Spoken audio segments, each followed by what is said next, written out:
el significado de la obra de arte pues está determinado por algunos elementos simbólicos. Esos son los que identificamos primero en la iconografía.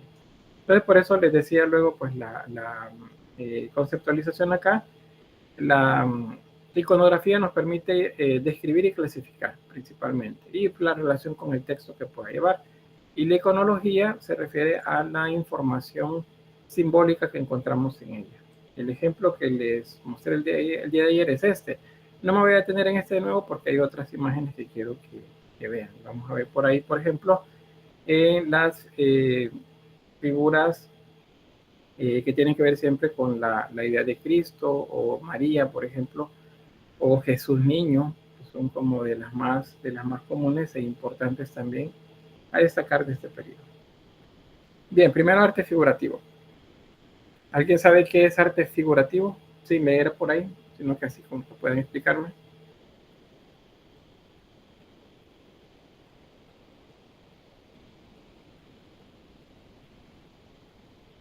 Si no, vamos a la ruleta.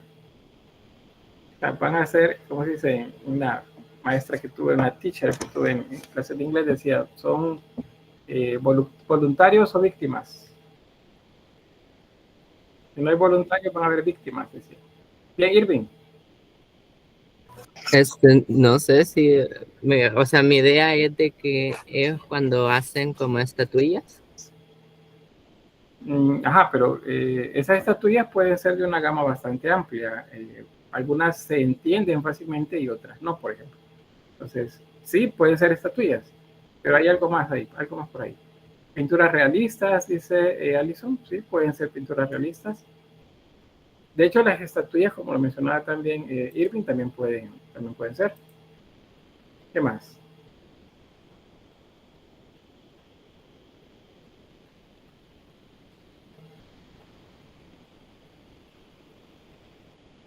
No. Bueno, no sé. Bueno, Brian. Sí, bueno, para mí el arte figurativo, yo lo veo como algo así como que es contrario a lo que sería como lo abstracto. Entonces el figurativo es como la representación más natural, más pegada al original, se podría decir, una representación más pegada a una referencia original que a que a algo así imaginario creado como lo es el arte abstracto. Muy bien, por ahí va la respuesta, está bien. Judith. Sí, así como dice él, o sea, sería como lo contrario del arte abstracto. El arte figurativo es como lo que es fácil de entender, es una figura fácil de entender, o sea, no sé cómo explicarlo, pero más o menos algo así sería, ¿no? No, pues es una buena manera, es como lo hacía. Acá me dice también Génesis, bueno, Alison dice pinturas realistas. Génesis, formas que representan la realidad, pues por ahí va, tiene la idea, por ahí va la idea de esto del arte figurativo. El arte figurativo entonces sería todo aquel que nos remite visualmente al objeto real. O sea, sabemos identificar a través del arte figurativo aquel objeto real que tenemos enfrente, sin que necesariamente sea exacto. A eso se refiere el arte figurativo. Puede ser un rostro humano, dice, bueno, un rostro figurativo. Significa que no se ha deformado, no hay una abstracción muy grande, porque bueno, de hecho, si tomamos de la realidad y realizamos una obra, estamos haciendo una abstracción, estamos retomando de la realidad y la estamos convirtiendo pues en una obra. Entonces el figurativo va por esa vía. Es diferente al arte abstracto, efectivamente. El abstracto es otra cosa. Pero el figurativo es una gama bien amplia que va desde aquello que nos remite visualmente a la figura o la imita exactamente, como por ejemplo el caso del hiperrealismo, que es un tipo de arte que se desarrolla a finales del siglo XX, de la década de los 70, por ejemplo. Entonces por ahí vamos. Entonces, ¿por qué nos importa acá esto en este momento? Porque resulta que el arte que se desarrolla en Bizancio relativo a la religión se vuelve figurativo. significa que no es exacto, no es naturalista. Esos son otros dos términos que están dentro del amplio de la gama del figurativo, pero que tiene características diferentes, digo, el realista y el naturalista también, o el hiperrealismo. Esos son como más exactos. El figurativo no necesariamente es exacto, pero sí nos remite a una imagen de la realidad. Entonces, las figuras no van a ser como lo veíamos en Roma y en Grecia, que eran como exactas anatómicamente, por ejemplo, proporcionalmente, bastante bien equilibradas, sino que acá pues van a ser diferentes, van a ser mucho más sencillas, quizás es un término que se puede utilizar para describir pues las formas que tienen. Eso es lo primero. Luego, arte profano y religioso. Eso también tenemos que saber diferenciarlo. El religioso es todo aquello que se vincula a la experiencia religiosa. Cualquier cosa relativo, en este caso al cristianismo, se considera arte religioso. Entonces, ¿qué sería el arte profano? El profano es diferente en cuanto a que las imágenes que representan no son vinculadas a ninguna religión. Les pongo como ejemplo un paisaje, ¿no? Un paisaje del mar. Y más en ese paisaje del mar colocan personas que se están bañando. ¿Eso es religioso? No. Entonces, la religión considera ese arte como profano. Y ahora, llevándolo un poco más en cuanto a temática, más extremo o a lo que la iglesia no aceptaba, es por ejemplo cuando había alguna imagen que representara la mitología griega o romana. Y por ejemplo, una pintura de Venus junto al dios Marte, eso se consideraba arte profano. O sea, ese no es arte religioso. Eso es lo que quiero que veamos. Si digo profano, significa que no es religioso. Puede ser naturalista, o sea, vinculado a la realidad que tenemos a nuestro alrededor, o puede ser sobre mitología. Ese sería arte profano. El religioso definitivamente vinculado a la producción de imágenes por parte de la religión cristiana. Quienes hacían, o más bien el nombre de las primeras imágenes que se hicieron fueron íconos. Ese es el término que se utiliza, es ícono. Y quienes hacían los íconos se les denomina iconógrafos, es lo que ven acá. Un iconógrafo, por tanto, es una persona que se especializa en crear íconos. Y les repito, un ícono es una imagen que representa la divinidad. ¿Se entiende? Sí. Bien. Entonces ahora vamos al arte que representa la divinidad. El profano no nos interesa tanto en este momento porque quizás el 90%, si no es que más, del arte que se produce en Bizancio está vinculado a la divinidad. Entonces ese es el que vamos a ponerle un poco de atención. Dentro de este tenemos el arte sacro. Pues es un contenido sagrado, eso significa sacro, un contenido sagrado que se le da al iconógrafo. Acuérdense, el iconógrafo es la persona que crea los iconos. Puede ser, por cierto, un artesano cristiano quizá, pero sin que tuviera un cargo dentro de la iglesia, sino que simplemente es un feligrés, es una persona cristiana. Pero puede ser que el iconógrafo sea un sacerdote. Y ya en la baja edad media, o sea, más adelante en el tiempo, puede que sea un monje también, el iconógrafo. O sea, los iconógrafos pueden ser artesanos comunes o pueden ser también religiosas, personas que tienen un cargo religioso, ¿no? Porque religiosos son todos. Y bueno, ¿qué es lo que hace el arte sacro? Pues crear una imagen que se va a utilizar en la iglesia dentro de la celebración litúrgica. O también para la enseñanza. Las imágenes se utilizan bastante para la enseñanza de la religión, porque pues la mayor parte de gente común, de la gente del escaño más amplio de la pirámide social de esta época, pues es gente que no puede leer ni escribir. Entonces la mejor manera de llegar a ellos es a través de las imágenes. Por eso es que se crean tantas imágenes, especialmente en las iglesias, del Pantocrator, que es este.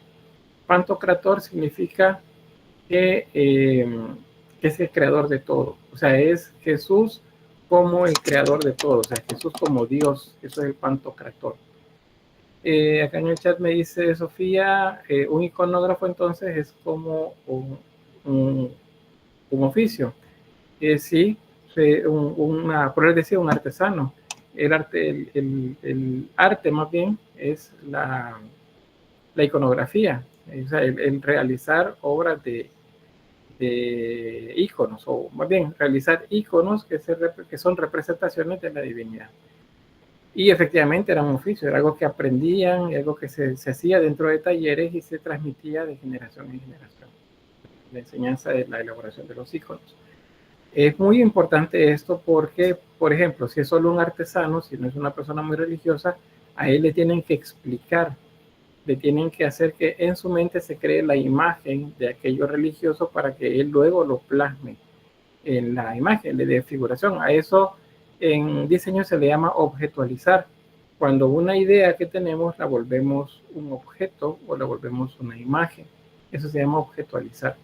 Entonces eso es lo que hacían. El concepto que era abstracto, que era un texto, que era una historia, pues el iconógrafo lo convertía en una imagen. A eso se le... Y bueno, si esa imagen representa a algún ser de los que se consideran divinos o cercanos a la divinidad, y encima se utilizaba dentro de la iglesia en la celebración litúrgica, entonces eso se llama arte sacro.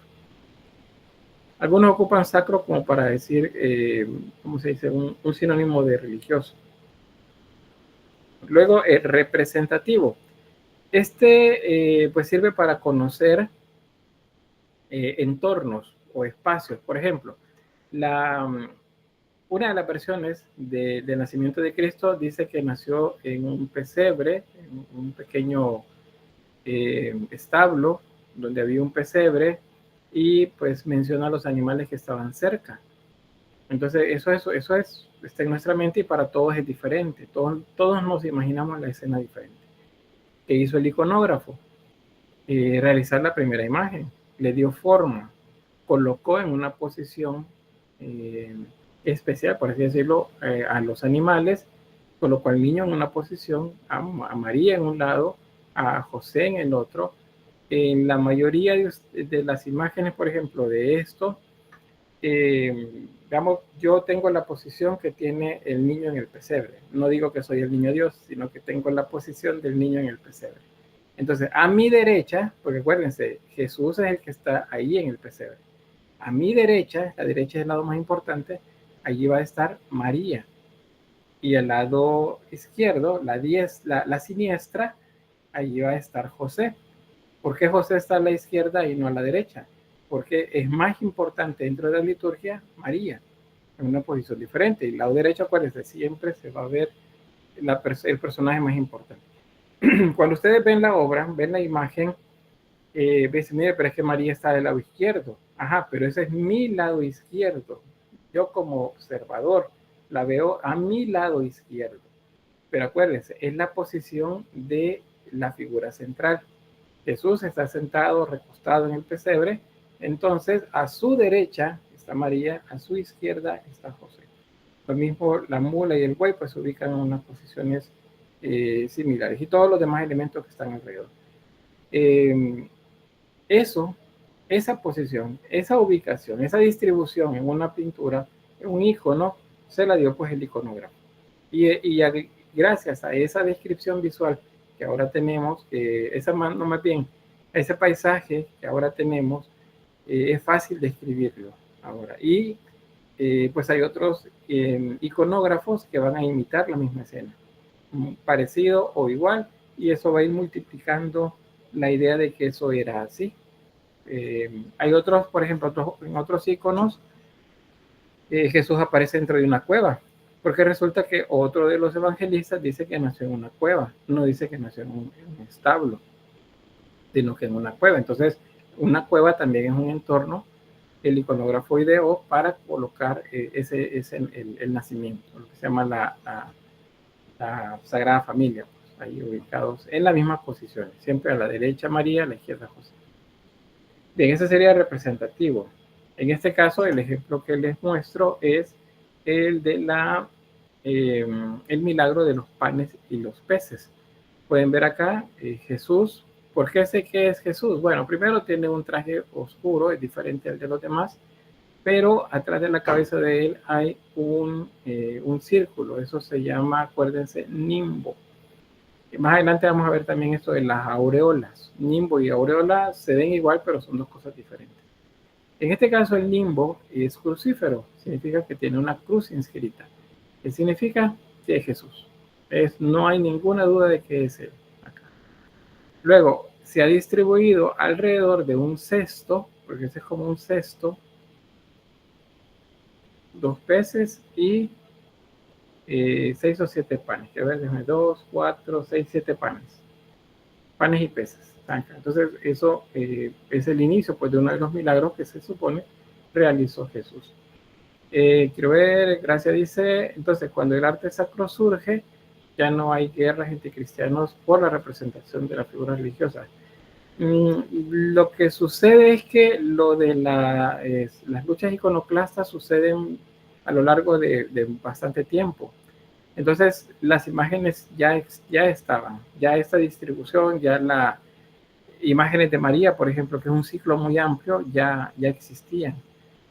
Algunas fueron las más atacadas que otras y unas desaparecieron y otras no, pero sí ya estaba o sea, mientras se daban las guerras iconoclastas, las imágenes se siguieron produciendo. ¿Y por qué? Porque acuérdense, son dos bandos, un bando producía y el otro no, el otro las andaba destruyendo, pero siempre se estuvieron produciendo. Nunca se detuvo la producción de imágenes religiosas. Bueno, avanzamos. Es un arte simbólico también, y eso significa que lleva un mensaje, hace pensar, hace asociar con otros elementos y reflexionar también. Por ejemplo, en las figuraciones de Cristo, se le representa como un cordero, se le representa como el buen pastor, se le representa en algunos casos desnudo también, es como el primer Adán, y un largo, pues, etcétera, en cuanto a las representaciones.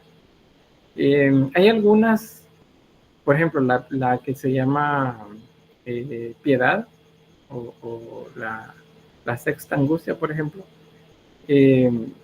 María está sosteniendo el cuerpo de Jesús, porque lo acaban de bajar de la cruz. Entonces, esa escena hace pensar en cuanto al valor de la madre, en cuanto al sufrimiento de la madre, no necesariamente solo en la muerte de Cristo, sino también en lo que se refiere a María. Entonces, el simbólico lleva mensajes. Algunas veces el mensaje va a ser más claro que en otras.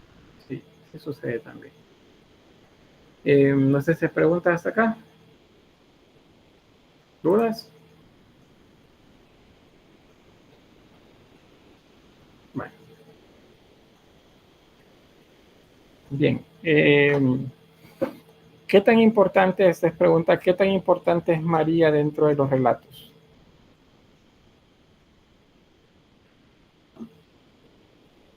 María siempre ¿sí? Es bastante mencionada y importante, al menos en la religión católica, aunque creo que se menciona en otras religiones, pero a lo que yo tengo entendido es que pues ella siempre se menciona como la madre, la que siempre creía en su hijo, la que siempre nunca dudó de lo que él podía hacer, porque pues ella sabía que como se le presentó al ángel, entonces ella sabía que era alguien divino, entonces ella nunca dudó de su hijo, siempre lo apoyó y estuvo ahí siempre con él.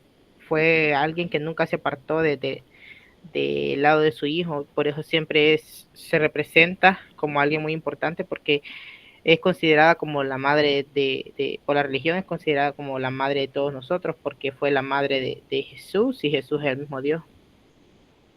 Muy bien, gracias, Ryan. Judith.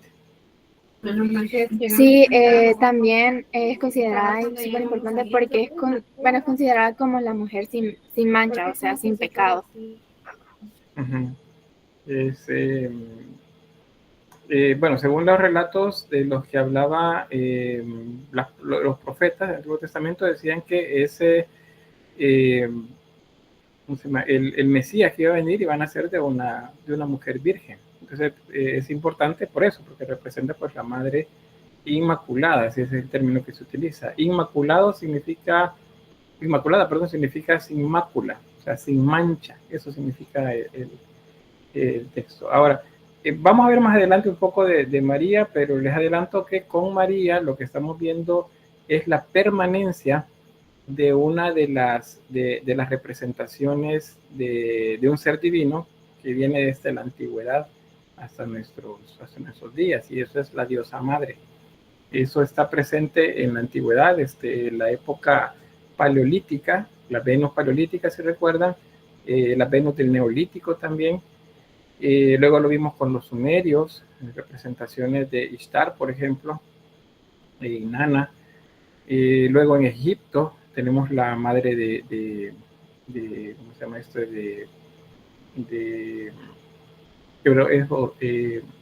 Osiris. Para los griegos tenemos Ceres también, la diosa de la naturaleza. Los romanos también ubican a la esposa de Zeus, que es Hera. O sea, todas esas son representaciones que a lo largo del tiempo... bueno, las diosas madre las diosas madre de las Islas Cícladas, por ejemplo, o las diosas serpientes ¿cómo se llama?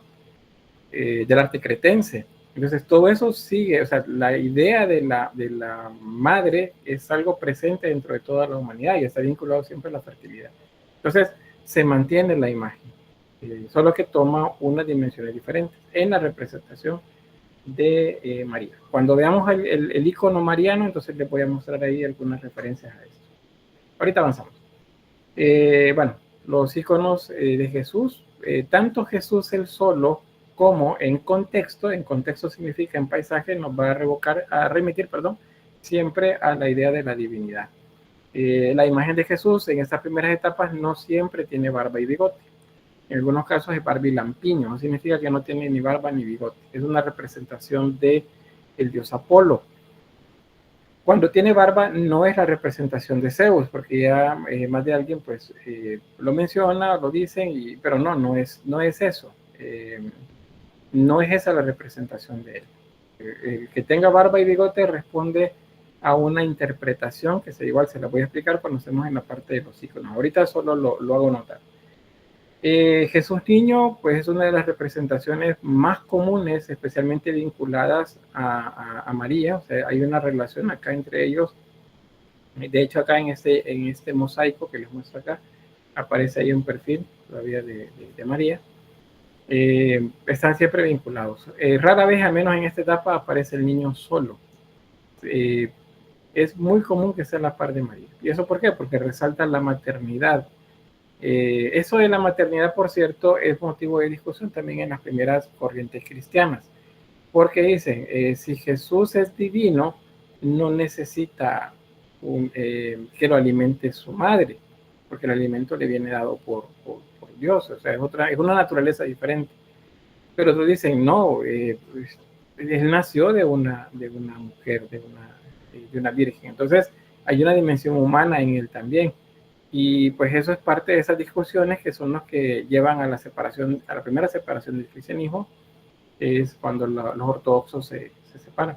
Que no se ponen de acuerdo en muchos de los aspectos que predican. Entonces, terminan por separarse. Lo mismo es con el caso de los iconoclastas, de los que hablábamos en un momento, pues estas imágenes para ellos no deberían de ser.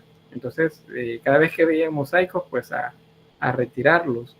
Y eso molestaba a los que sí querían imágenes. Y pues, ese era el dime y direte durante varios siglos. Luego, sobre eso, ya he entendido la parte de la imagen, a no ser que haya alguna pregunta o una consulta sobre eso, o algo que quieran, ¿cómo se dice? Aportar o apuntar. ¿No? ¿Todo bien? Bueno, pasamos a escultura.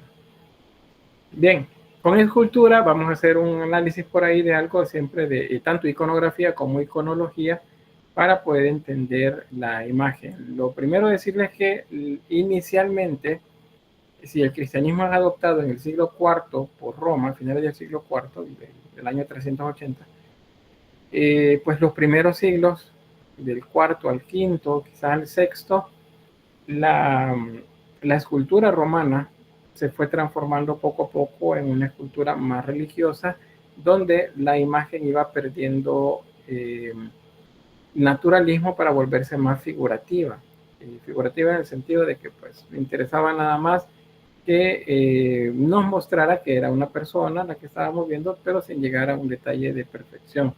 Eso lo vemos, por ejemplo, en esta imagen que tenemos acá, que es un relieve de Ariadna, este es del siglo VI, ¿ven? Siglo VI, y pueden ver los ojos, no son simétricos, no están ubicados en una posición natural, pues los senos, bueno, un seno descubierto, un seno cubierto, y se transparenta a través de la técnica del paño húmedo. Eso significa pues que hay una referencia bastante grande al arte tanto griego como romano. Luego en la parte superior encontramos dos figuritas que están colocando una corona sobre la cabeza de Ariadna, es decir, la están coronando. ¿Qué son estos seres que vemos ahí? ¿Qué son? Aquí tenemos uno, aquí tenemos otro. ¿Qué son?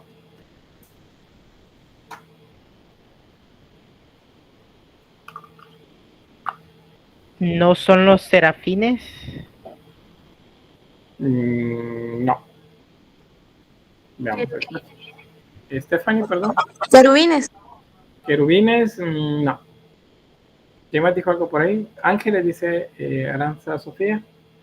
No. Veanlo bien. ¿Sí, Ariana? Arcángeles.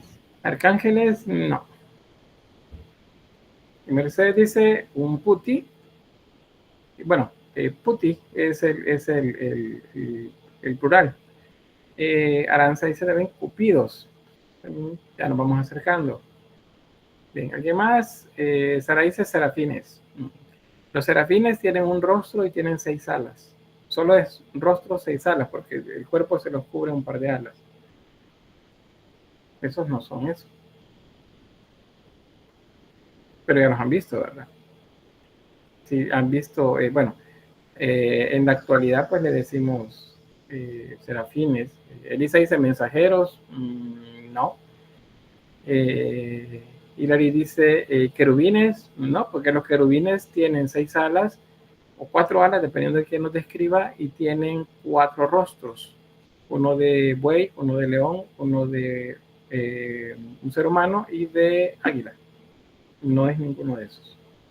Entonces, ¿ven el problema en el que estamos? Eso es porque eso es lo que hemos aprendido. Ayer les decía, hay que desaprender primero y limpiamos la mesa para comenzar de cero.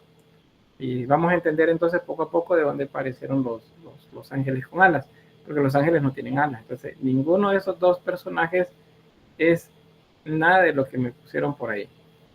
Bueno, Nimbo, dice Nicole, no, el nimbo es un círculo atrás de la cabeza de los que se consideran divinos. Nike, dice Sofía, no, son niños. Cupido, dice Pamela, sí, más seguro. Fares dice Puti, sí, es más cercano. Diana dice, ¿son Nike? No, no son Nike. Pero bien, ya con eso ya reflexionamos. Entonces, resulta que son putis o son, bueno, Cupido, dicen ahí, pero serían como representaciones de hijos de Venus y de Marte. ¿Tiene que ver con la religión? No, no tiene que ver con la religión, porque en la imagen les dije, y vean, aquí fue la pista, dice que es Ariadna. ¿Ariadna es profano o es religioso? Eso se lo dije hace un momento. Es profano. Es profano, correcto. No tiene nada que ver con la religión. Entonces, esas imágenes que están ahí no son religiosas, son profanas, porque no representan a la divinidad. Entonces, eso es lo que deben tener mucho cuidado cuando veamos las imágenes. Y por eso vamos a hablar hoy de ángeles, porque necesitamos de verdad separarlos de todos esos otros seres que tienen alas. Porque a nuestra vista, con lo que hemos aprendido, digamos, los 20 años que tendrán ustedes de edad, o 25 años, o menos tal vez, quienes tienen 30, por ejemplo, todo lo que han aprendido en ese tiempo es que los ángeles tienen alas, y que todo lo que tiene alas es ángel, y no es así. en el arte no lo podemos entender de esa manera. Así que vamos a comenzar con esto. Estos son dos entonces, personajes que se utilizaban dentro del arte griego y romano, o greco-romano, se utilizaban para mostrar la divinidad. Se supone que estos seres acompañan a los dioses y los asisten también, o a los héroes también, ayudándoles o llevándoles algún elemento. Por ejemplo, hay pinturas en las que aparecen unos putis también, llevándole, por ejemplo, el arco y las flechas a la diosa Diana. En otros aparecen coronándolos a los dioses, no en el contexto cristiano. Entonces son como seres que aparecían para apoyar o ayudar a los dioses griegos y romanos. Que tengan alas significa que saben que pueden volar, o sea, eso es básicamente ¿cómo se dice? El significado. La reflexión es que si vuelan necesita alas. Yo les digo a ustedes, miren, háganme un avión, dibújenme un avión. Y seguro que le ponen alas. ¿Por qué? Porque sabemos que para que un avión vuele necesita alas. Entonces, ese es con los ángeles. La reflexión es, si vuela, tiene que tener alas. Esa es la reflexión que se hacía. Pero teóricamente pues sabemos que eso es diferente. Bien, ¿qué sucede acá? Esto sigue siendo de esa etapa de transición entre Roma y ya el Imperio Bizantino como tal. Este se llama disco de Teodosio I. Ese es un disco conmemorativo en el que aparecía el emperador Teodosio junto con gobernadores acá hacia los lados del ejército, o soldados o generales de su ejército hacia los lados, y sobre ellos, o bajo ellos más bien, la representación de seres divinos, pero en este caso paganos, o sea, tienen que ver con el arte profano. Este es un arte profano. Si ustedes ven a detalle, van a resultar que hay 4 representaciones de estos niños que tienen alas. No son, recuérdense, en esta época no son ni querubines ni serafines. Ustedes saben las características de ellos. Pero ¿qué están haciendo ahí? Otra vez vamos a lo mismo. Son, o dentro del contexto en el que se colocan, es como si asistieran o llevaran o adornaran o portaran adornos dentro de la composición. Aquí llevan guirnaldas o llevan telas finas en los brazos, como ofreciéndoselas al emperador Teodosio, que está en medio, porque vean, se dirigen hacia él, van hacia él. En la parte inferior hay 2 más, estos están como jugueteando, porque son niños, andan jugando, así se representan como niños juguetones, y estos están llevando frutos la cosecha también de trigo en sus manos. Y la diosa que aparece acá otra vez es la diosa vinculada a la agricultura. Y vean acá, hay espigas de trigo, y de ese otro lado pues más plantas, simulando también pues lo natural. Y está a los pies del emperador. Eso significa que él domina esto. Una de las características del arte romano en general, y lo sigue haciendo el bizantino, es el carácter publicitario de la imagen en lo referente al emperador. O sea, esto que estamos viendo es publicidad. Él está diciendo que pues él está, que a sus pies más bien está la abundancia, está la naturaleza, está la agricultura. Eso es lo que está diciendo acá. Otra vez recordemos, estos niños son putis. Ese es el término que se utiliza. No son nada religioso. Este sigue siendo arte profano. Y bueno, Teodosio ahí y sus generales hacia los lados. Y luego la diosa Ceres, probablemente, que es la diosa de la naturaleza, abajo de él. ¿Hay preguntas o algo que les quede duda de esto? ¿No? Bien.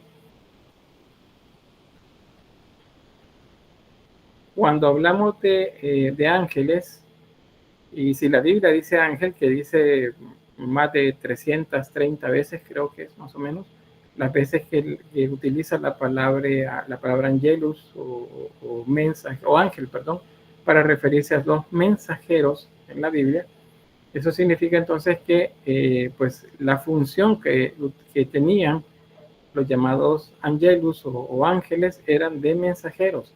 Entonces, cuando ustedes lean un texto bíblico y dice ángeles, dice, Dios mandó a sus ángeles.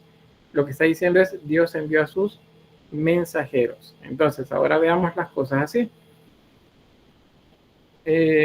Roma acaba de convertirse al cristianismo recién, hace digamos unos 5 años, y entonces están convirtiéndose casi que por ley y por fuerza a multitudes de ciudadanos romanos en cristianos.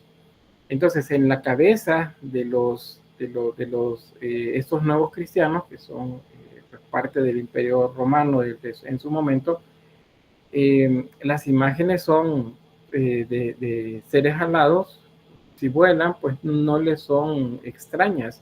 Saben que el mensajero de los dioses, Mercurio o Hermes, tiene alas en su casco y tiene alas en sus sandalias, y gracias a eso puede volar. Entonces, el mensajero de los dioses tiene alas y vuela.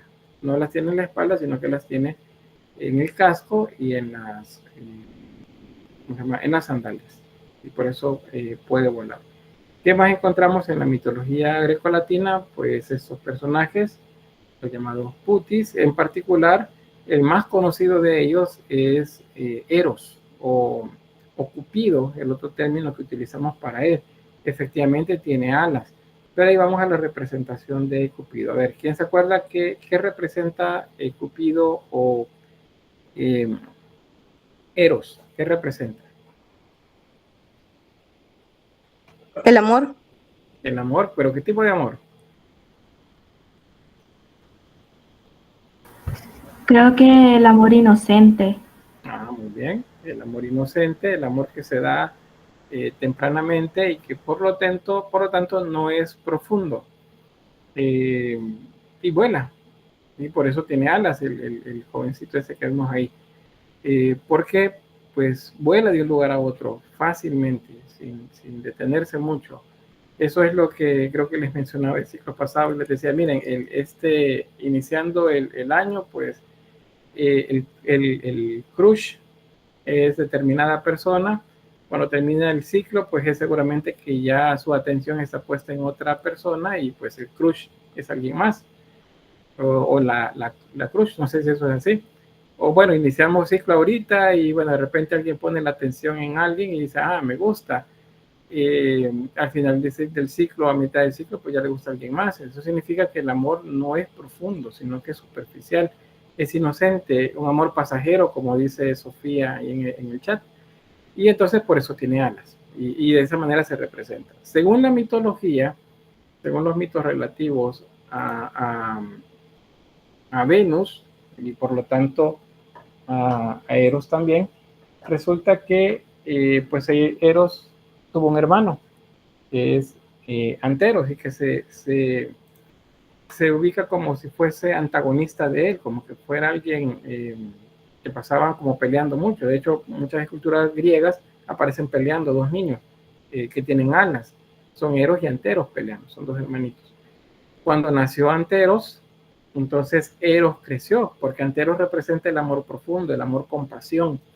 Y el mensaje que veíamos en aquel momento es que el amor no crece si no hay pasión. Entonces, como pasión apareció, el amor creció. Y entonces tenemos otras representaciones de otro personaje al lado, que es Eros o Cupido, como un joven.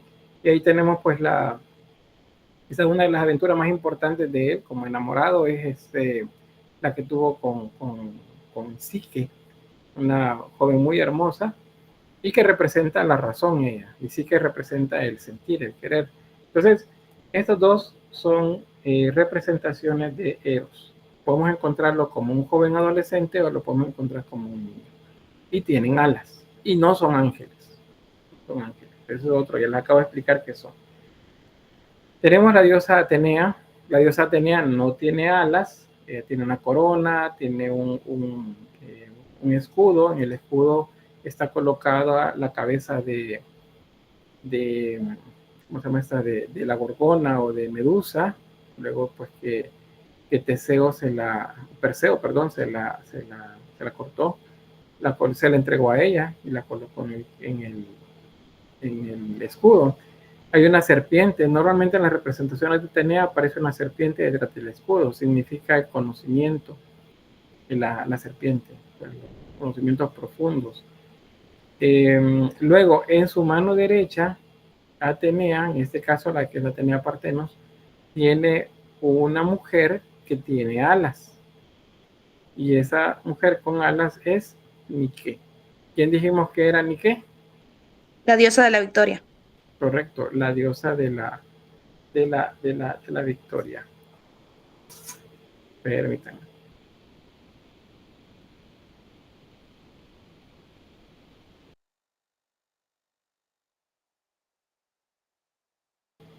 Bien, soy aquí también de profesor de chiquitines. Bien, entonces la diosa de la victoria tiene alas. ¿Y por qué tiene alas? Porque la victoria debe llegar rápido, vuela, puede movilizarse en medio de la batalla y pues tomar una posición importante respecto al enemigo. Entonces la diosa victoria tiene alas. Esa que está ahí.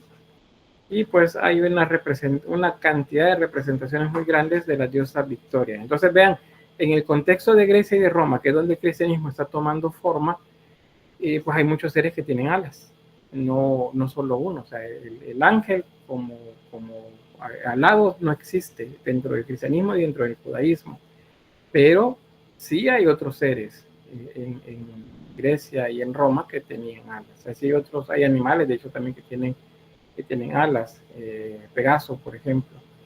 Entonces, el que tenga alas significa que puede volar, que se mueve rápido, tanto en la batalla como en la vida cotidiana. Eso significa. ¿Se entiende esto? Silic. Silic se entiende. Muy bien. Entonces, ángel entendémoslo como mensajero. Y debemos tener cuidado entonces cuando hablamos del arte bizantino, porque no todos los seres que veamos representados son ángeles. Pueden ser Utis, pueden ser victorias o Nike, pueden ser cualquiera de ellos. No, uno hasta podría ser Hermes o Mercurio. Bien, pero ¿qué pasa entonces? Resulta que justo cuando Roma toma el cristianismo como religión oficial del imperio, finales del siglo IV, ya arqueólogos más contemporáneos a nosotros, hace un par de siglos, descubrieron en una ciudad llamada Sarigüzel, cerca de Estambul, del actual Estambul, o sea, cerca de Bizancio antiguo, encontraron un sarcófago. Y resulta que en ese sarcófago hay dos personajes que tienen alas, pero no corresponden a ninguna de las representaciones que les acabo de mostrar. O sea, no es Eros joven, no es Eros niño, no es una Nike, ni tampoco es Hermes o Mercurio, no es ninguno de ellos. Y entonces, ¿qué resulta que son? Esos seres que tienen alas. Y pues son efectivamente mensajeros cristianos a los que se les colocó la representación que de común en el Imperio Romano y en Grecia se tenía de aquellos que volaban, aquellos que llevaban mensajes, que tenían alas, que podían volar. Entonces, esto que están viendo en pantalla es la primera representación que existe de un mensajero, o sea, de un ángel con alas. Antes de este momento, al menos a la fecha, no se ha encontrado ninguna otra representación de ángeles con alas. A ese se le conoce como el sarcófago del príncipe. Así se llama. Y les repito, es la primera representación en el arte en donde hay ángeles con alas. ¿Y por qué decimos que son ángeles y no Nike? Porque resulta que son hombres. ¿Bien? Son representaciones masculinas. Y me van a decir, mira, pero es que los ángeles no son ni hombres ni mujeres. Pues depende del relato, depende de quien lo diga en el texto bíblico. Pero la tradición, oigan bien, la tradición, no la Biblia, dice que no tienen género, que no son el término sería andrógino. No son hombres ni mujeres. Y así los representan. Pero esa representación es relativamente reciente. Tiene unos 300 años más o menos.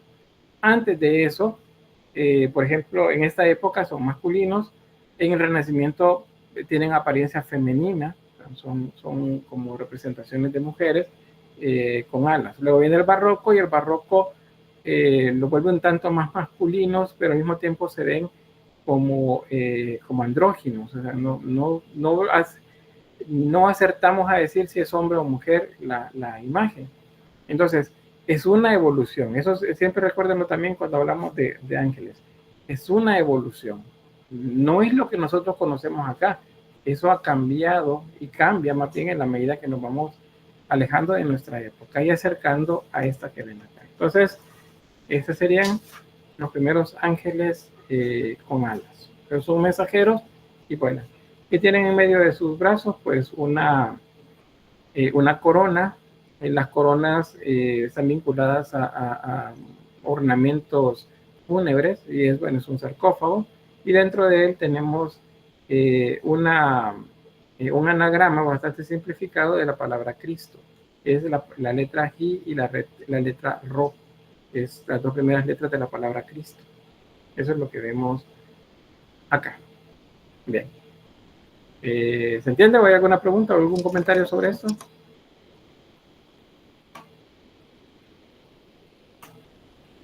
¿No? ¿Se entiende todo? Todo claro, Lee. Ahora ya conocen de dónde vienen los ángeles con alas, y de acá en adelante, sí, vamos a tener que saber distinguir entre ángeles alados y aquellos seres que están dentro de las representaciones, pero que no son ángeles. Pero ahora, como eso es un conocimiento que debe de quedar bien afianzado, vamos a ver un poco de que cómo es que se ordena esto y por qué es que luego tenemos diferentes categorías de ángeles en las representaciones que también vamos a encontrar. Resulta que se habla de una jerarquía angélica.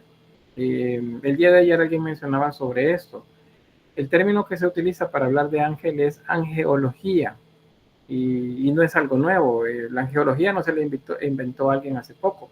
Sí es de hace poco que vinculan a los ángeles con cuestiones del tarot o con signos zodiacales y cosas por el estilo. Pero eso tendrá alrededor de 100 años, quizás un poco menos, que se hace esa vinculación, pero no aparecen con ellos esas diferentes manifestaciones de ángeles, o angelicales más bien, porque no son ángeles. Los ángeles son los más cercanos al ser humano.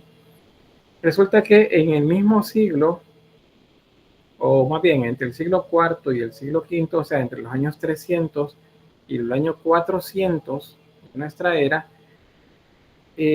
un estudioso de la religión, que era Pseudo Dionisio de Areopagitia, resulta que él hizo un análisis y una revisión de todas las menciones que se hacían de seres divinos dentro de los textos del Antiguo Testamento, o sea, textos judíos, como de las menciones que se hacían también en los textos que ya existían del Nuevo Testamento.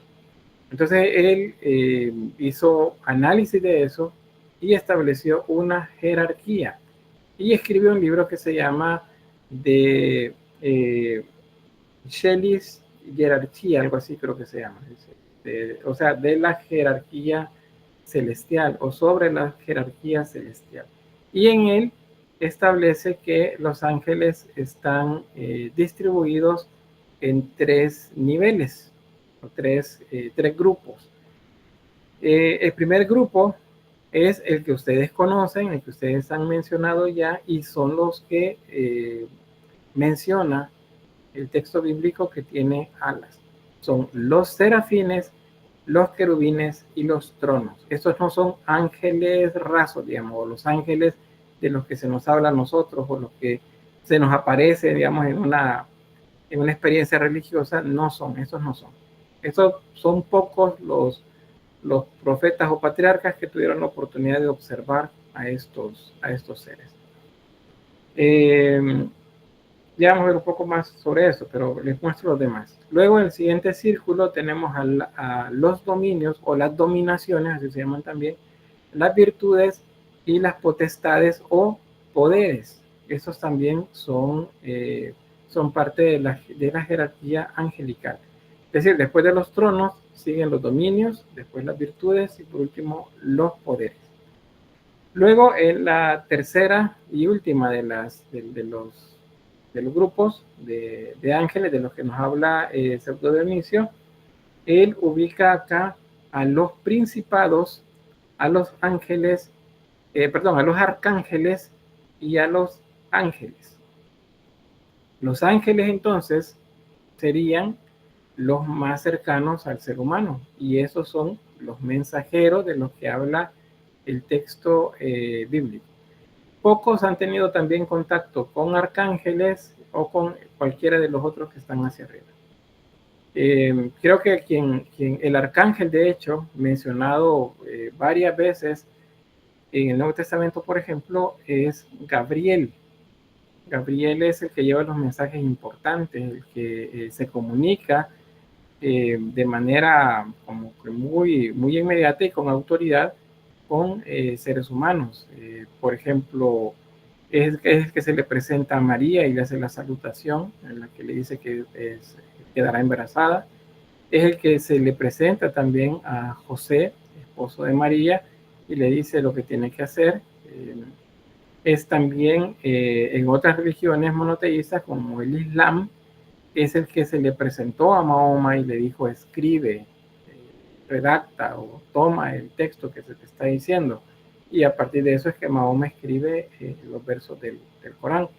Entonces es el que lleva los mensajes importantes, es uno de los más representados también dentro del arte, el arcángel Gabriel. Luego otro que tal vez conozcan ustedes es el arcángel Miguel, Rafael, y no recuerdo el otro, Uriel me parece que es el otro de los cuatro principales, pero pues hay más, depende de la fuente, si la fuente es judía o si es cristiana. Entonces estos son 9 niveles entonces en los que se nos muestran los diferentes seres celestiales, pero de todos estos seres celestiales los ángeles están acá, que no tienen alas, ¿verdad? Según el relato bíblico, pero los iconógrafos, los artesanos que se dedicaban a la creación de imágenes, los dotaron de alas, como un símbolo de que pueden volar, pueden moverse de un lado a otro. Y bueno, antes de decirles si hay alguna pregunta, les voy a mostrar otra manera de representar esta jerarquía que Pseudo Dionisio de Areopagitia menciona. Y es esta. Vean, acá están los seres humanos. Aquí.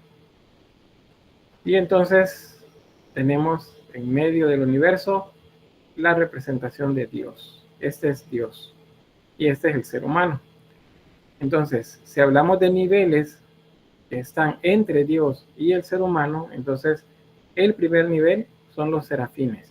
Estos tienen un rostro, acuérdense, tienen cuerpo, pero con un par de alas se cubren el cuerpo, con otro par de alas vuelan y con el otro se cubren el rostro. ¿Por qué se cubren el rostro? Porque están más cerca de Dios, están enfrente de toda la magnificencia, el resplandor, pues todo lo que emana. Entonces se cubren la cara para no verlo de frente con las alas. Por eso que dice que tiene esas 6 alas y lo dice de esa forma en la descripción del texto bíblico. El siguiente nivel, por cierto, son los que cantan, son los que dicen santo, santo, santo. Luego sigue el siguiente nivel, y estos son los querubines.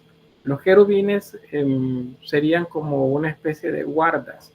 Estos están como atentos a lo que pueda suceder alrededor de Dios y también en el mundo de los humanos, en la tierra. Los querubines son esos seres que mencionan que tienen 4 rostros y tienen 6 alas también. En otras descripciones mencionan 8, pero digamos tienen 3 pares de alas. Luego de estos aparecen otros seres que también se mencionan en Ezequiel y dice que estos tienen apariencia de ruedas adentro de ruedas. A eso se le llama tronos y son el siguiente nivel. Vean que está la primera triada, los primeros 3 círculos alrededor de Dios. Los tronos se van a representar a finales de la Edad Media y luego en el Renacimiento y todavía mucho más en el Barroco, como unos pequeños putis, porque eso es lo que son, están abajo de las imágenes, están sosteniendo las imágenes. Algunas representaciones marianas, por ejemplo, tienen unos rostros con alas que están abajo de los pies de ella, en medio de una nube. Esos son tronos. Dice, no, son serafines, son querubines. No, esos son tronos. ¿Por qué? Porque los tronos son los que sostienen. ¿Han visto la representación de la advocación mariana de Guadalupe? Hay un puti en la parte de abajo que tiene alas. Esa sería una representación de un trono. Ese sería, digamos, el más lejano de este primer círculo con relación a Dios. Luego siguen los dominios, las virtudes y las potestades o poderes. Vean, esto es el siguiente nivel y vean cómo eso se va acercando hacia el ser humano. Se supone, dentro de la explicación que da Pseudo Dionisio y lo que la tradición también ha planteado, estos son los que se entienden con los líderes. Si fuera en nuestra época, estos serían los que pues le dicen lo que tiene que hacer o cuidan lo que hagan los líderes más importantes y están en comunicación pues con los otros niveles que están tanto sobre ellos como bajo ellos. Luego tenemos en el tercer grupo los principados, y estos son, veamos otra vez, líderes o los que se supone pues dan consejo, ¿verdad? A todos aquellos que tienen un poder o una dirección de algo ya en nuestro mundo, en nuestras ciudades, por ejemplo. Luego tenemos los arcángeles y luego tenemos los ángeles. Vean que los ángeles son los que están más cerca del ser humano. Entonces, para que los seres humanos no se asusten, los ángeles tienen una forma similar a los seres humanos. Se ven igual que nosotros, según lo que dice el texto bíblico. No tienen alas, acuérdense, pero son los más cercanos al ser humano. Bueno, hay patriarcas que se han luchado, mencionan ahí por una lucha entre un patriarca y uno de estos ángeles. También en el episodio de Lot en el Antiguo Testamento, pues dice que unos mensajeros de Dios muy hermosos, eso es lo que dice que tenemos, son muy hermosos, llegaron hasta el lugar donde vivía Lot, parece que es en Sodoma, porque son los sodomitas los que quieren que se los entregue, y les dicen, no, miren, les doy a mis hijas, mejor, pero a ellos no los tocan, y ellos dicen, no, queremos a esos huéspedes que tienes ahí, a esos extranjeros. Habían puesto los ojos en la belleza de esos seres que habían llegado donde Lot. Es lo único que podemos decir como descripción, se habla de los ángeles. Bien, ahora sí les pregunto, ¿se entiende lo de la jerarquía? ¿Se entienden los diferentes niveles? La relación. Sí, se entiende. ¿Sí?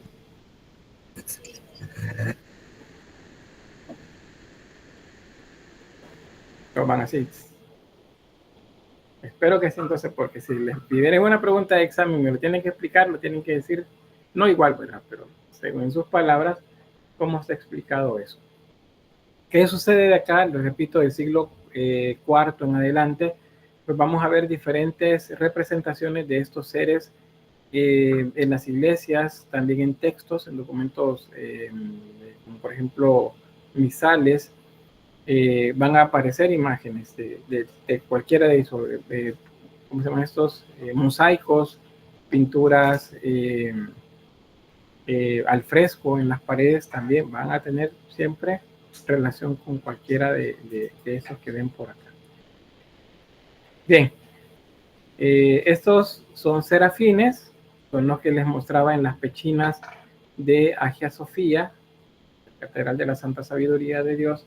Estos aparecen ahí. Solo les recuerdo que pues no tienen rostro, solo uno tiene rostro descubierto porque como el edificio se convirtió en una mezquita y las imágenes para el Islam no deben verse, entonces pues, están cubiertos. Pero este es un serafín.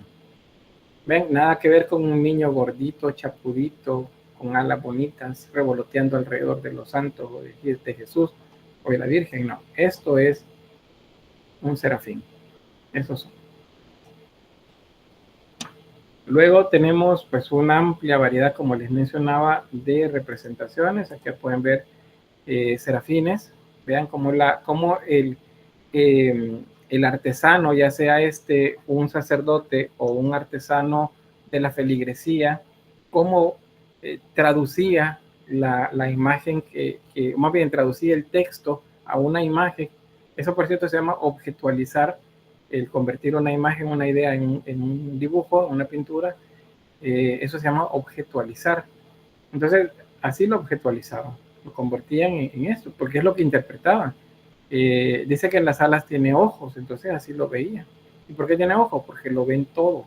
Y para ver todo necesitan más ojos. Eso pareciera que es una afirmación así como que inocente, ¿verdad? O sea, si yo tengo 2 ojos y veo poco, necesito más ojos para ver más. O sea, parece bien, como bien, pues, ¿cómo sería? Sencilla, inocente la afirmación, pero es que de esa manera es que funciona. Es como en la India, por ejemplo, algunas divinidades tienen un montón de rostros alrededor de toda la cabeza. Es porque tienen que observar mucho. Y dicen, no, es que el todo lo ve. Para poder ver todo tiene que tener muchos ojos. Y si tiene muchos brazos, es que dicen, es que todo lo puede hacer.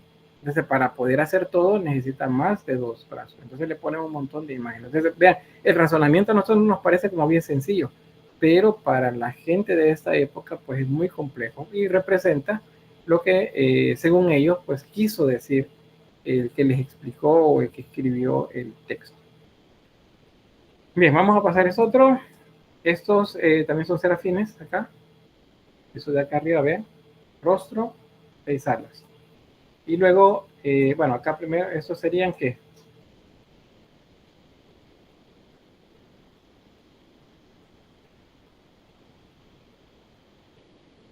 ¿Qué sería? Esos son los querubines porque tienen los 4 rostros. Correcto, estos son querubines. Hay un nombre también que se les da. Aquí aparece, por cierto, solo que no está en español, pero a este se le llama también tetramorfo. Se lo voy a escribir ahí en el chat. Ahí lo copian.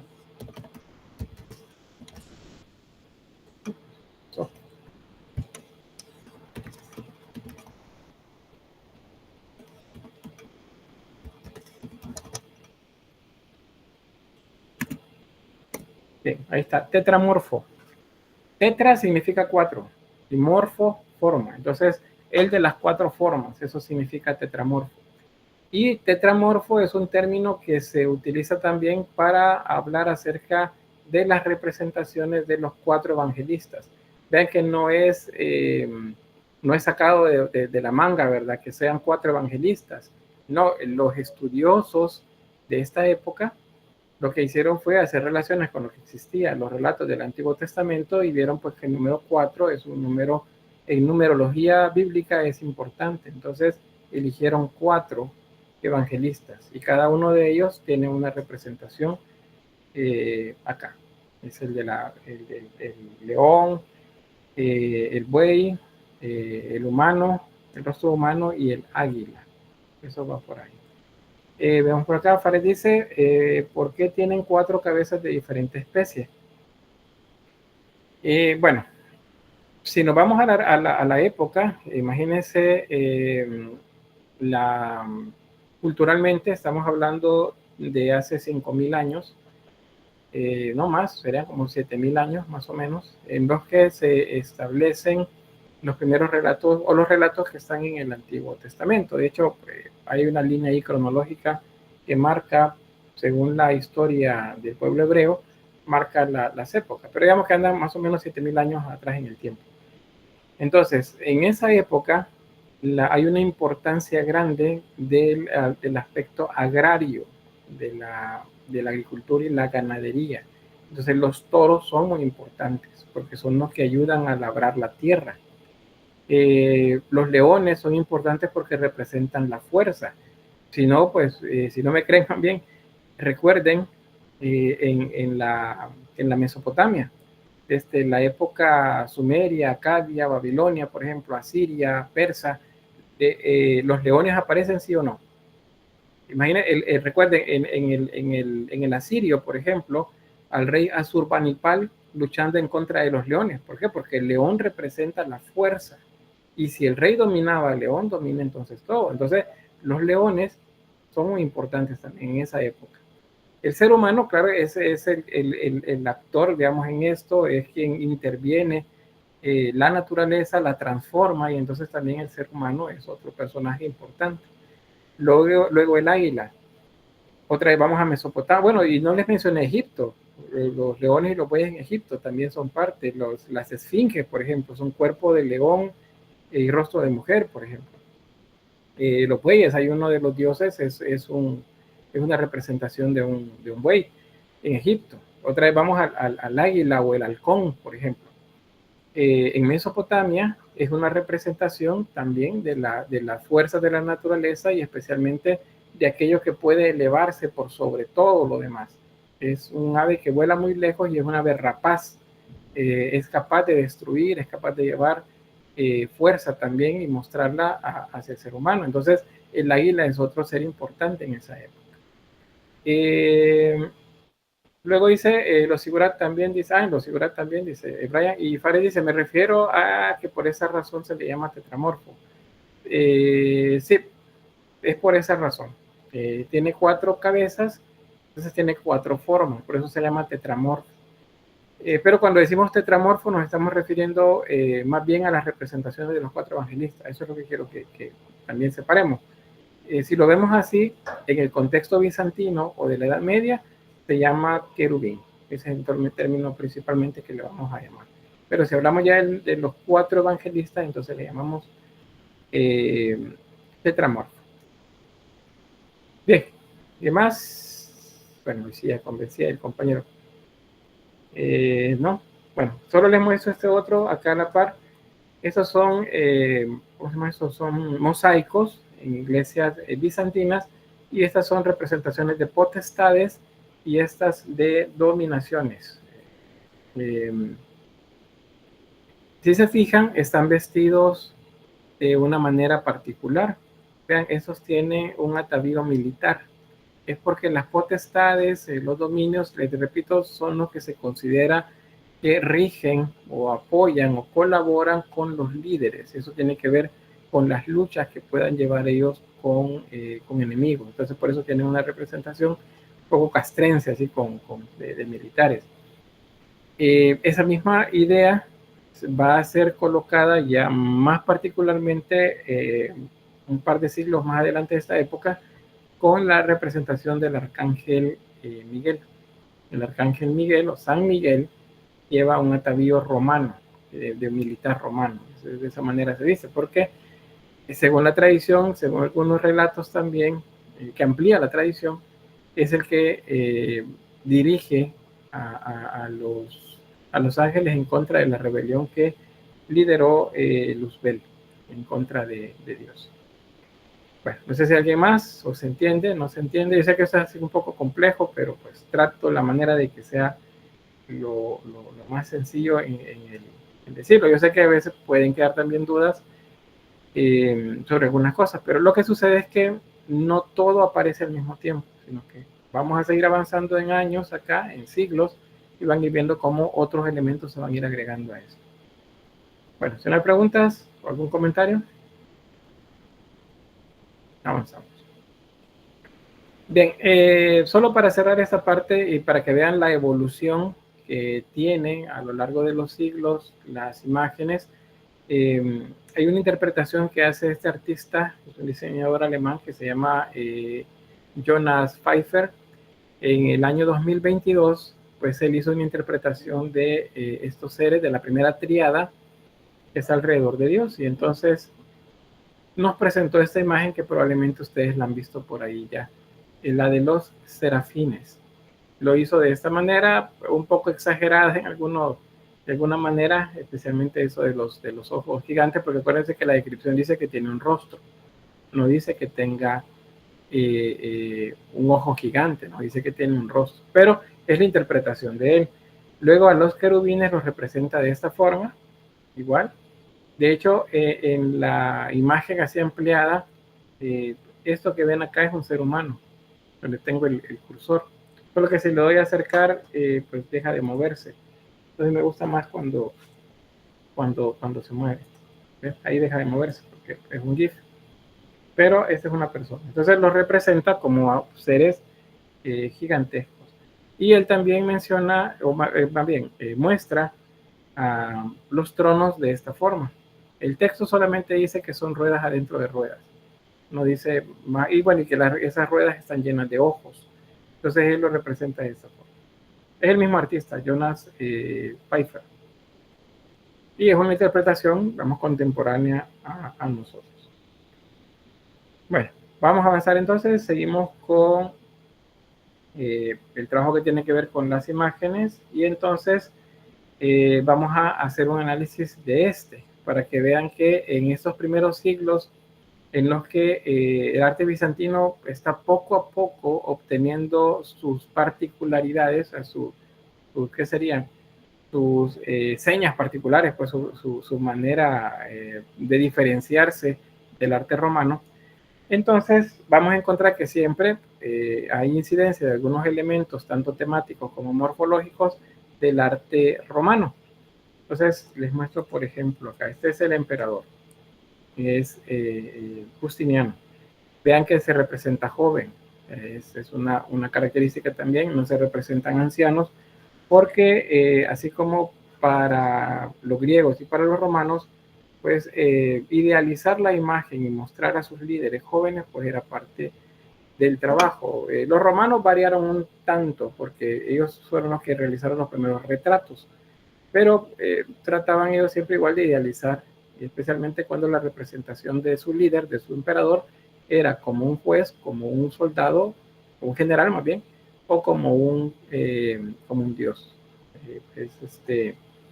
Es una manera, pues, de mostrarlos poderosos también. Entonces, Justiniano, vamos a ver por partes todo este relieve. Por cierto, esto es hecho en marfil.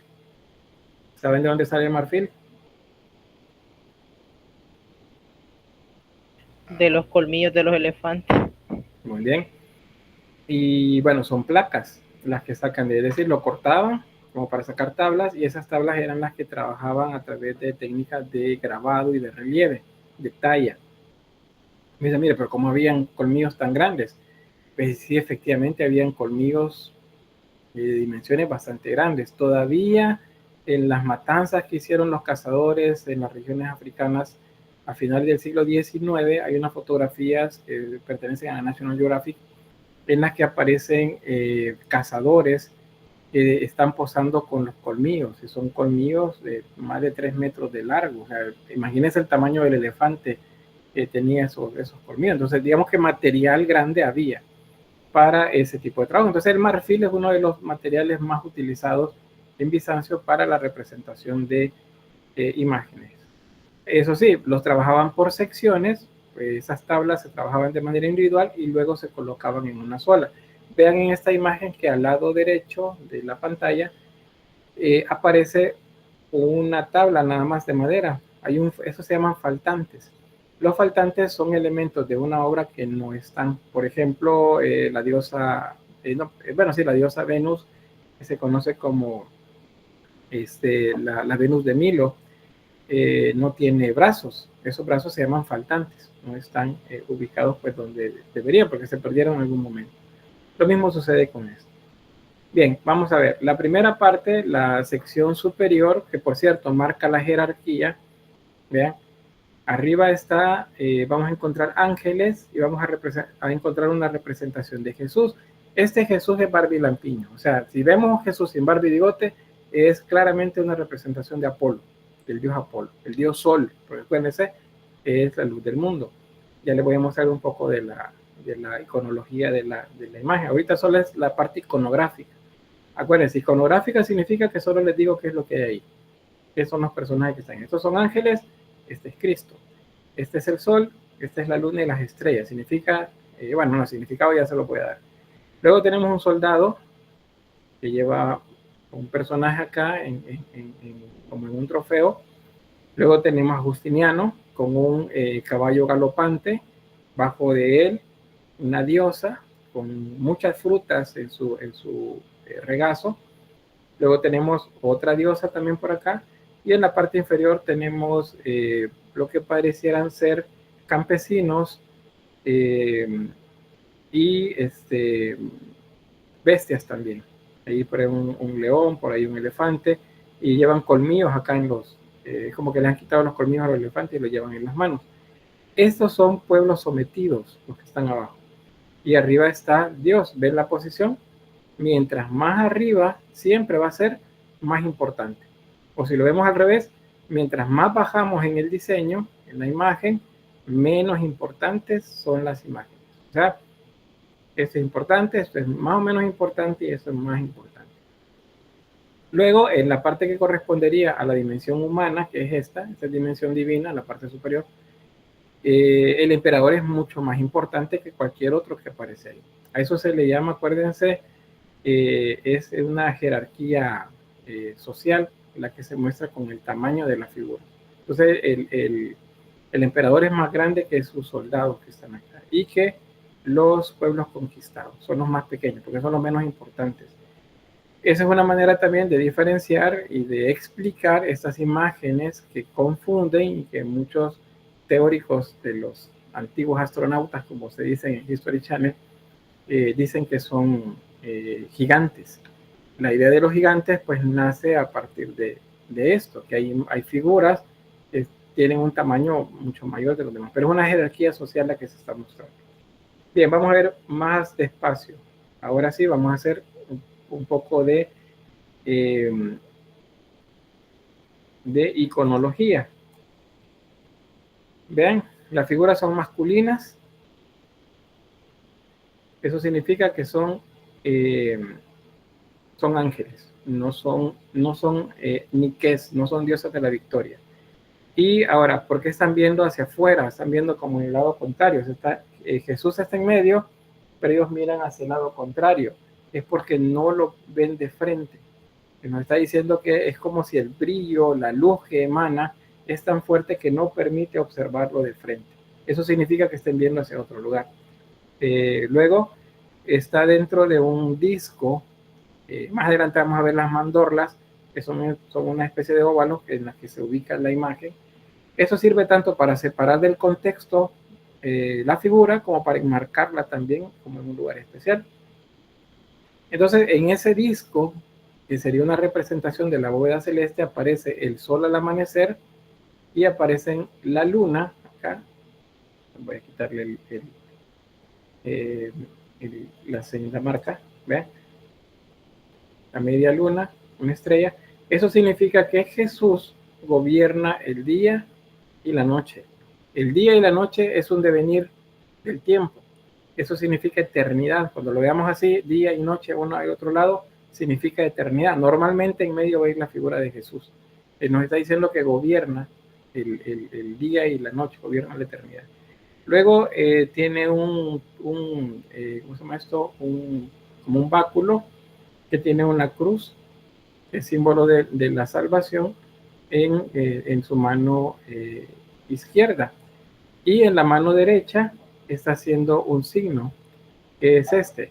Hay diversas interpretaciones y por ahí les voy a compartir unos enlaces donde hablan acerca de esto. La posición de las manos también nos hace referencia a letras del alfabeto griego. Y la posición de la mano nos puede estar diciendo Cristo con la mano, señalando que es el camino. Puede ser que nos esté diciendo en qué parte del texto está. Si, por ejemplo, es el dedo medio el que toca con el dedo pulgar, entonces está diciendo que está comenzando a predicar. Entonces, el gesto de la mano derecha dice un montón de significados. Uno de esos es el de bendecir, que es el que más se utiliza, o el de señalar también hacia la bóveda celeste. Bien, ¿alguna duda sobre eso o pregunta?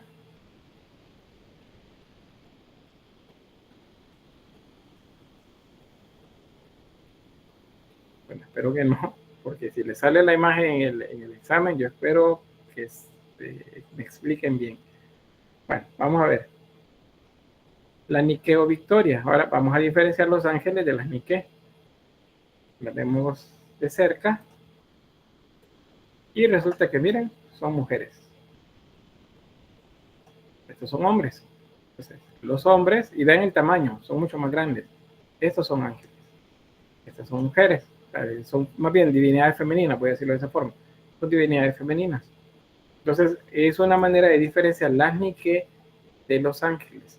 Y eso seguramente ustedes ya no se vuelven a equivocar, por ejemplo, cuando van allá a la Plaza Libertad en el centro de San Salvador y ven el monumento a los próceres. En la parte de arriba tiene una mujer con dos coronas de laurel en las manos. Y pues la gente dice es el ángel de la libertad. No hay tal ángel de la libertad. Todas las imágenes con alas que aparecen en esos monumentos a nivel de todos los países son niques, son diosas de la victoria. En México, por cierto, hay un redondel con un obelisco y arriba del obelisco está dicen es el ángel de la libertad. Pues no, es una nique, es una diosa victoria. Entonces, esa es seguro que ya no se equivoca. Pero vean que aparecen en el mismo contexto, o sea, aparecen en la misma imagen. Y uno dice, no, son ángeles los que están alrededor. No, no son ángeles. ¿Qué más encontramos acá? Pues una figura que hace alegoría, nos recuerda la abundancia. Y es esta que ven acá.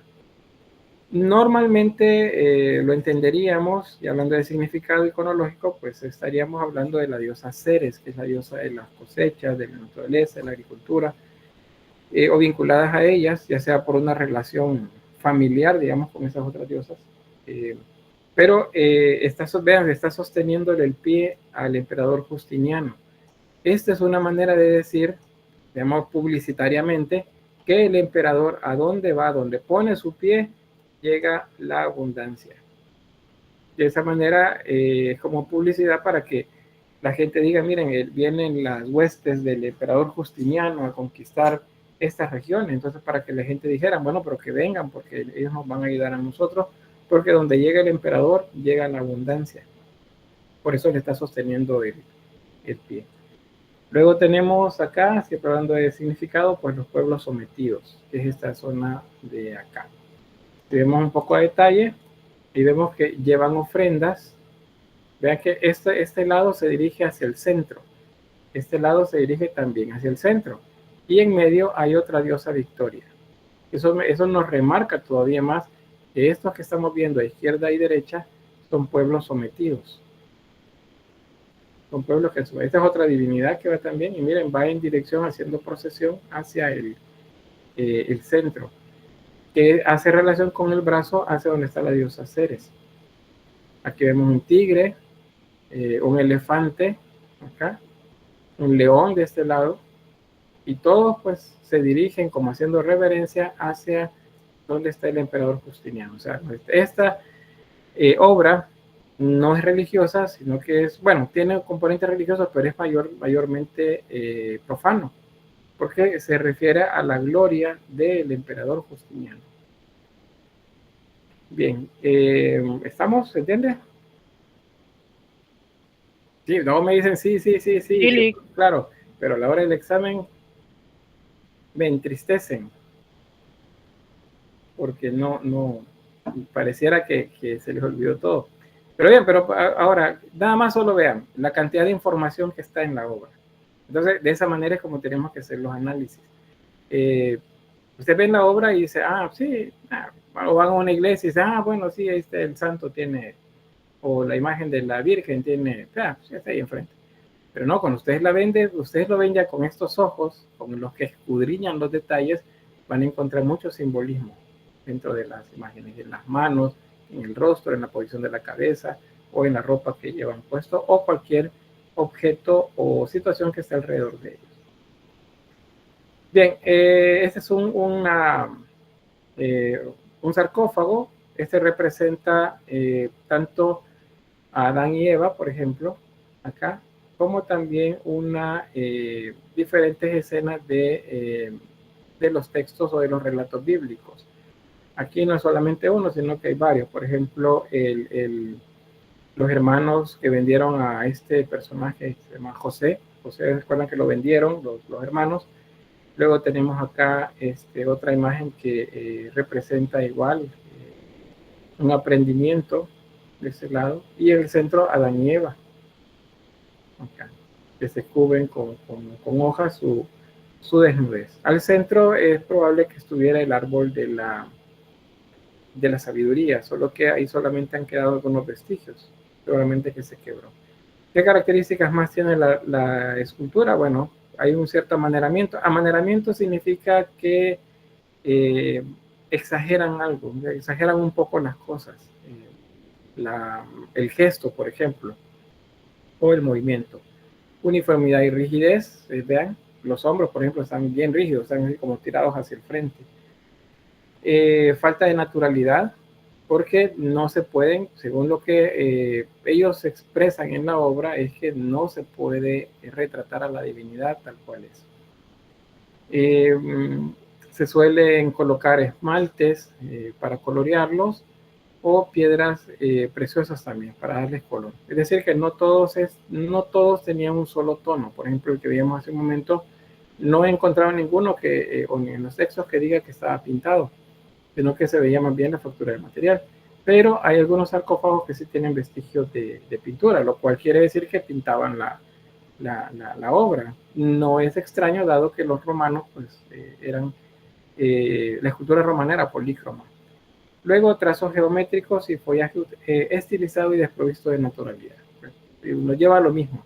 Va perdiendo calidad porque se supone que la divinidad es imposible de representar. Entonces solamente se hacen abstracciones o formas que solo sugieren una realidad. Bien. Los retratos, bueno, ya vimos el de Justiniano acá. Y vemos también en este caso un retrato. Los retratos se siguieron haciendo, solo que perdieron naturalidad y proporción, pero se siguieron haciendo. Luego el carácter simbólico, que ya lo veíamos, es más importante el símbolo, es más importante el gesto que puede estar haciendo con sus manos o con la figuración de los personajes que la parte estética, porque acuérdense, lo estético es a lo que le huye la representación artística de la divinidad en ese momento. Le huye a que sea exacto, porque la esencia de la divinidad es imposible de representar. Es como lo explican. Eso responde a aspectos teológicos y al poder de la iglesia. Que si la iglesia decía pues que la imagen no tiene que ser como antiguamente se realizaba en Roma, pues entonces el artesano tiene que retroceder unos pasos en cuanto a la representación y hacerlo lo más sencilla posible. Aquí tenemos una representación sobre una pieza de marfil de la Virgen María con el niño Jesús en su regazo. Está sentada en un trono y ese trono tiene estrellas alrededor. Eso significa que está sentada en la bóveda celeste, en el cielo. Y aquí esto es probable, no se alcanza a ver, pero tienen pergaminos en la mano, es que sean esos o profetas o evangelistas, esos que están por acá. Vean que atrás de la cabeza también tiene un círculo, es un círculo solar, una representación solar. Es un símbolo de santidad, por cierto. No todos se llaman aureolas. Yo sé que aureolas es como lo que hemos aprendido a decir, ¿verdad? Pero no todas son aureolas. En el caso de María, de Jesús, de Dios Padre, de algunos profetas también son nimbos, es el nombre. Nimbo es el que está atrás de la cabeza de aquellos que no murieron.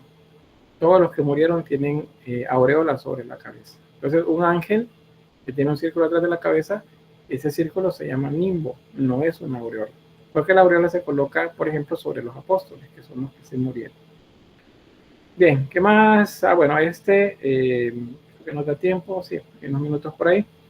Bien, vean iconográficamente, ¿cuál sería la descripción? Bueno, tenemos un Cristo clavado en dos maderos entrecruzados. Hay dos personajes, uno a la izquierda y uno a la derecha. También tenemos a la izquierda y a la derecha dos símbolos de los astros principales, que son el Sol y la Luna, y también hay texto.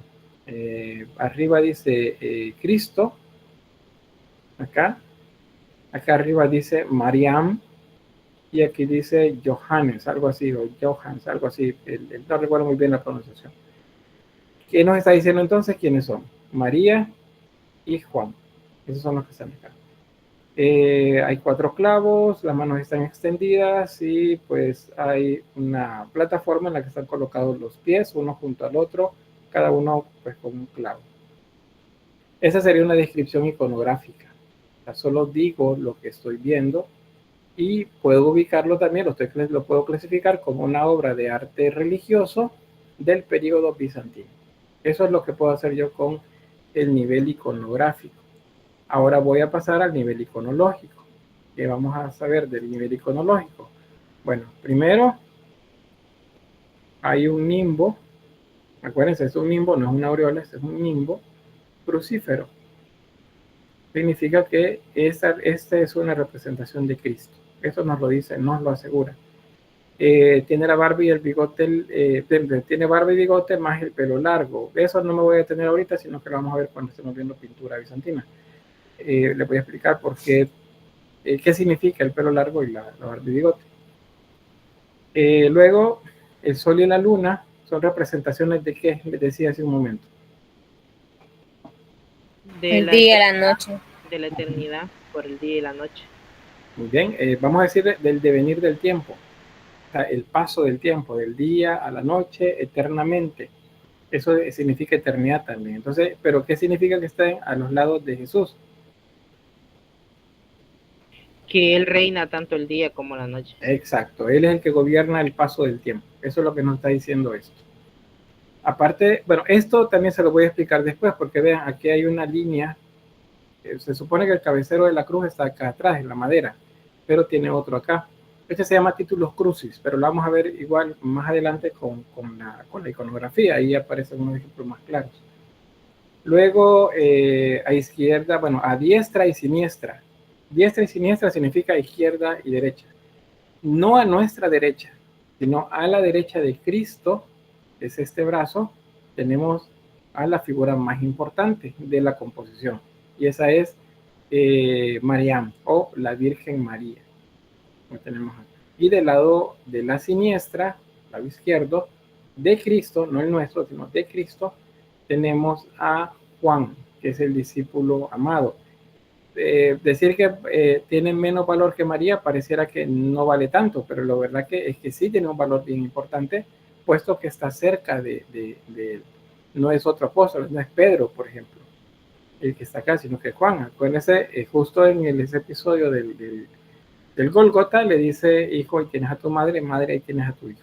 Entonces, por eso es que estos dos personajes, Juan y María, aparecen mayoritariamente cerca de Jesús. Luego las manos. Entonces, ¿se alcanza a ver? Vean la posición de las manos. ¿Ven? Eso no es fortuito, o sea, no es solo por ponerlo. Esto les decía, creo que se lo había mencionado ya, o no recuerdo si fue el grupo 1, ese es el símbolo universal del amor. Les decía que en ASL, la lengua de lo que utilizan las personas sordas, pues esto es un gesto que significa I love you. En la traducción sería te quiero, más bien. Si dicen te quiero, pues entonces lo hacen con la mano haciendo la seña de ASL del amor, o del te quiero más bien.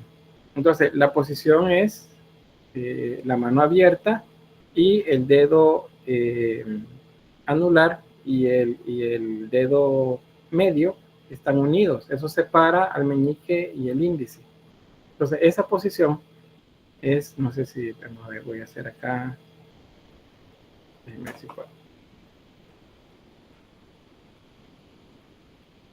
A ver, voy a acá. Pero no sé si lo van a ver ustedes por ahí.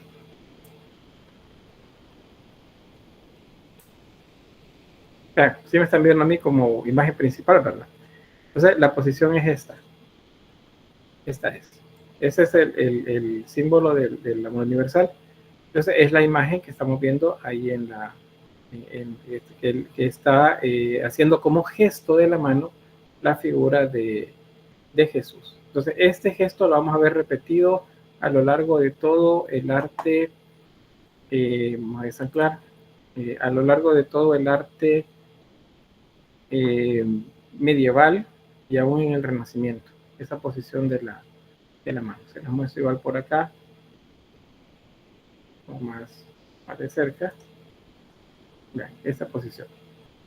De hecho, si ustedes, bueno, vamos para fin de semana, ¿verdad? Si alguien tiene oportunidad de entrar a una iglesia, a un templo cristiano católico, ya sea que sean católicos o no, entren, siempre con mucho respeto, independientemente de cuál sea la versión del cristianismo que tengan, siempre hay que entrar en cualquier templo con mucho respeto.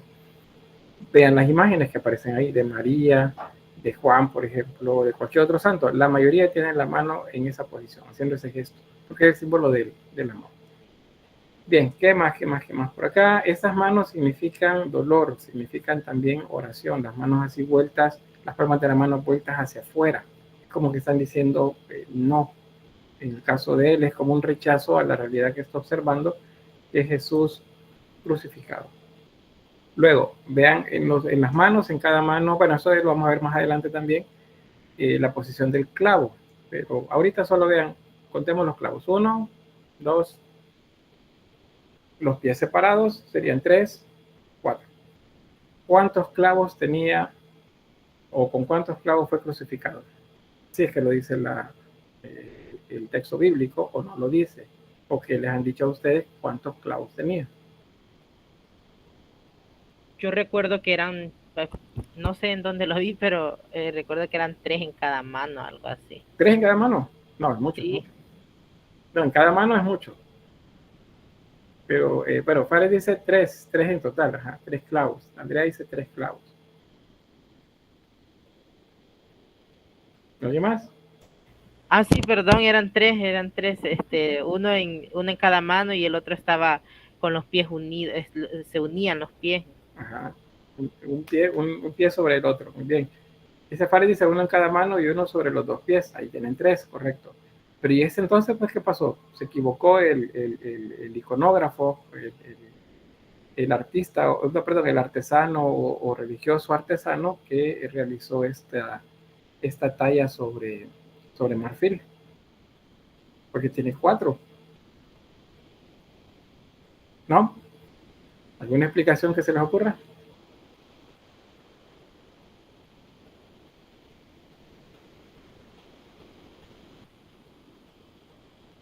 ¿Sí, Irene? No tendría que ver con la numerología bíblica. Sí, tiene que ver con la numerología bíblica. Ese es un componente de la numerología, el 4. El 4 y la decena relativa al 4, o sea, el 40, son números vinculados a no quiero decir al sufrimiento, pero vamos a decir a la penitencia, esa es la palabra, la penitencia, no sufrimiento, no la penitencia. ¿Cuántos días pasó el pueblo de Dios en el desierto en la época de Moisés? ¿Cuántos años, perdón? 40, correcto. ¿Cuántos días pasó Cristo haciendo penitencia en el desierto antes de iniciar la vida pública? 40. Muy bien. ¿Cuántos evangelistas son? Bueno, ¿cuántos rostros tiene el querubín? 4, y son 40 días y 40 noches las del diluvio. También, 40 días, 40 noches. ¿Cuántos, qué sería? ¿Cuántos seres menciona Ezequiel? 4. ¿Cuántas ruedas hay entonces? Porque es uno, junto a cada uno de estos seres, dice, hay una rueda. ¿Cuántas son? 4. Entonces ven que el 4 no sale de nada más solo por ponerla, no. Hay una relación entre los textos antiguos con las imágenes que se van realizando. Entonces el 4. Pero aparte de eso, dentro de la filosofía griega y la explicación que filósofos buscaban acerca de la naturaleza, y que luego lo adoptan también los romanos y cae también dentro de esta primera etapa del cristianismo, es la creencia de que todo lo que existe a nuestro alrededor fue hecho de 4 elementos, que son, ¿cuáles son? Los elementos naturales, la tierra, el fuego, bien, el aire y el agua. Correcto. Esos 4 elementos, esa es filosofía griega. Usted dice, todo lo que existe a nuestro alrededor está hecho de agua, tierra, fuego y aire. Entonces son los 4 elementos de los conos que los griegos decían que las cosas estaban hechas. esta época en la que se están conformando los iconos y los textos bíblicos también, todo eso se va ordenando. O sea, no creen que solo se pusieron, no, es una relación. O sea, quienes hicieron esto era gente que sabía mucho, gente muy estudiada la que realizó, digamos, el afinado de los textos bíblicos para que coincidieran el Antiguo Testamento con el Nuevo Testamento. Y luego que eso coincidiera con la iconografía que se estaba realizando. Entonces ahí aparecen los 4 elementos. Yo sé que han visto imágenes de Cristo con 3 clavos. Esas aparecen un poco más adelante en el tiempo, un par de siglos más adelante del momento en el que estamos acá. ¿Y por qué? Porque dentro de la filosofía cristiana comienzan a aparecer la idea de que nos gobierna a nivel religioso una tríada, o sea, un grupo de 3 personas omnipotentes, que son Dios Padre, Dios Hijo y Dios Espíritu Santo. ¿Cuántos son? 3. Entonces ahí el iconógrafo, las personas o artesanos encargados de realizar imágenes, comenzaron a utilizar el 3 como un número simbólico. Y entonces cruzaron los pies de la imagen que estaban haciendo para que colocaran solamente un clavo ahí. Y ahí tienen los 3 clavos que aparecen. Ya en el gótico en adelante, pues depende del pensamiento, de la creencia del artista o del artesano. Puede tener 3, puede tener 4. Ahí, si les digo a ustedes cuál es la correcta, 3 y 4, porque realmente no hay nada que diga cuántos fueron. Entonces, pues, esa es la razón. Bien, nos vamos a quedar hasta acá. Dice igual los clavos de la mano van en las muñecas, correcto también la posición, ¿verdad? No en la palma, sino en la muñeca. Es decir, hay mucho de esto que es más bien simbólico, porque el texto dice, y le clavaron en la mano. Entonces, como le clavaron en la mano, vino el iconógrafo y puso la mano, puso el clavo ahí adentro. Aunque físicamente no sea algo, digamos, que se pueda hacer. Bien, son las 4 de la tarde, se nos va el tiempo volando. Voy a detener la grabación acá. Pero igual, no sé si ya para finalizar, si hay alguna pregunta o algún aporte que ustedes quisieran dar. Una valoración general de la clase, hemos aprendido, no hemos aprendido, pero pueden decir justo acá ya que nos vamos antes de despedir.